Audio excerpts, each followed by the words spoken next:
И така, какво става, хора? Аз съм Мирича и в момента снимам клип на една Redstone системка, която е доста лесна и доста готина. И може би ще правя още, ако искате.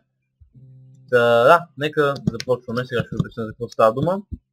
Както виждате, това са, нали, нагледно най-обикновени стълби. Също не са. След като тази ръчка, ще се покаже ето този път и отдолу може да се направите някаква тайна стайчка или нещо, каквото поискате. И след като излезете, нали, затваряте това и все ночи нямало нищо, което е много яко. Може да се използва даже и в мапове, всичко като цяло, доста е готино. И да, сега ще ви покажа как се получават нещата, доста е лесно и бързо. Като цяло това е системата, направил съм така да се вижда всичко, ако е възможно, как виждате, доста малка и изисква малко пространство. Така, нека започваме. Значи за целта ще ви трябва stone слабове, левър, sticky piston, блок по избор, аз съм избрал stone, redstone torch, redstone repeater и redstone, разбира се. Така, за целта ще ви трябва 4 на 3 пространство, ето такова. И първото нещо, което ние ще направим е ето това. Слагате два sticky piston по този начин и един, след като с shift, нали, да стане нещо такова. Това слагате 3 блокчета, repeater, ето как се получават нещата, доста просто.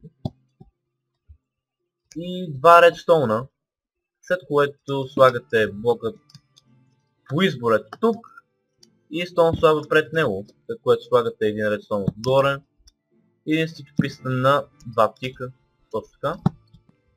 Това, както виждате, може да сложите редстоун отдолу, слагате едно редстоун и слагате един repeater на 4 тика.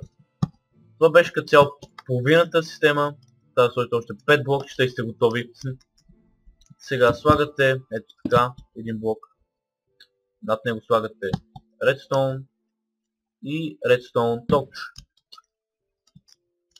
След това слагате един stone и отгоре слагате още един repeater на 4 тика. Вижте, това ще захрани този писан от тук, този от тук и онзи от този, който ще сложим сега. Сега слагате още един sticky piston по този начин. Пред него слагате един repeater и не го барате. Ето. Както виждате, почти сте готови, реално сте готови. Трябва да сложите само още едно нещо.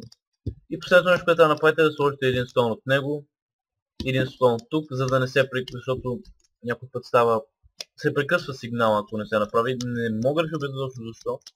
Няма значение. И сега може би се чудите, ето това тръгва и всичко се получава. Сега може би се чудите как трябва да сложа нещата, за да се получи самата вътре, защото не е просто да сложите стоунбрик, което е така, смисъл, виждате.